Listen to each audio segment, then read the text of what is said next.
ஊருக்கெல்லாம் போயிட்டு நைட்டு 2 மணிக்கு வந்ததால் தைக்கிறதுக்கு அன்றைக்கி காலையில் என்னால் சாமி கும்பிட முடியல. ஏன்னா நான் எப்போவுமே வீட்டில் அழுக்கு துணியை வச்சுட்டு சாமி கும்பிட மாட்டேன்.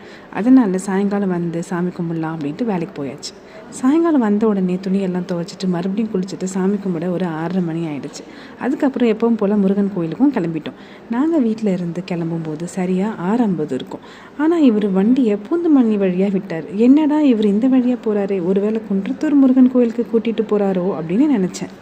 ஆனால் குன்றத்தூரையும் தாண்டி போனதால் என்னப்பான்னு கேட்டதுக்கு திருப்போரூர் போகிறோம் அப்படின்னு சொன்னார். எனக்கா அதிர்ச்சி. என்னடா இது, இப்போவே மணி 7:15 ஆகுதே, போய் சேர மணி 8:15 ஆயிருமே, என்ன பண்ணுறது அப்படின்னு.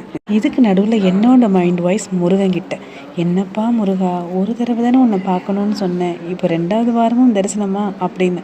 அதுக்கு முருகன் என்கிட்ட எப்படி சொல்கிறாரு தெரியுமா, நீ இதுக்கு தானம்மா ஆசைப்பட்ட அப்படின்னு. ஒரே சந்தோஷம்தான் போங்க. ஒரு பக்கம் டைம் ஆகிடுச்சே, கோயில் மூடிடுவாங்களோன்னு ஒரு பயம், மறுபக்கம் தைக்கிருத்திகை அப்படிங்கிறதால கண்டிப்பாக கோவிலில் கூட்டம் இருக்கும். ஸோ எப்படியும் சாமியை பார்த்துடலாம் அப்படிங்கிற ஒரு நம்பிக்கை. கொஞ்சம் ஸ்பீடாக தான் வண்டி ஓட்டினார். ஸ்பீடுன்னா நீங்கள் நினைக்கிற மாதிரி 80-90 கிலோமீட்டர் ஸ்பீடு இல்லைங்க. அவர் எப்போவுமே 35-40 கிலோமீட்டர் ஸ்பீடை தாண்ட மாட்டார். நான் சொன்ன ஸ்பீடுங்கிறது 50 கிலோமீட்டர் ஸ்பீடு. எவ்வளோ ஸ்பீடாக போகிறோம் அப்படிங்கிறத விட எவ்வளோ பாதுகாப்பாக போய் சேர்றோம் அப்படிங்கிறதுல அவர் ரொம்ப கான்ஷியஸாக இருப்பார். நாங்கள் அங்கே போகும்போது 8:15 மணி இருக்கும். அப்போவே சரியான கூட்டம் தான். எப்பவும் போல் நல்லெண்ணெயில் தாமரைத்திரி போட்டு விளக்கேற்றி உள்ளே போயாச்சு. கொஞ்சம் கூட்டமாக இருந்ததால் நாங்கள் 20 ரூபா லைனில் தான் போய் சாமியை பார்த்தோம்.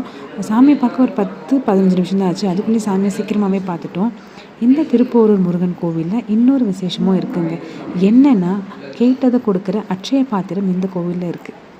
செல்வம், மன நிம்மதி, உடல் ஆரோக்கியம், பணம், இப்படி கேட்டதெல்லாம் அள்ளி கொடுக்குற இந்த அட்சய பாத்திரம் 450 வருஷம் பழமையானதுங்க.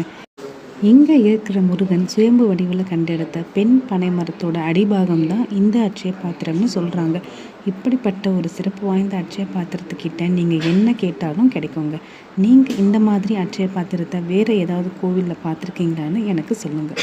திருப்பூரூர் முருகனையும் இந்த அட்சய பாத்திரத்தையும் மனசார வேண்டிக்கங்க.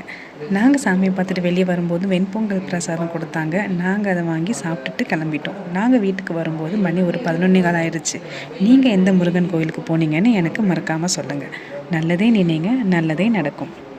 வேலுண்டு வினை இல்லை, மயிலுண்டு பயமில்லை, குகனுண்டு குறைவில்லை, கந்தனுண்டு கவலை இல்லை. வெற்றிவேல் முருகனுக்கு அரோகரா.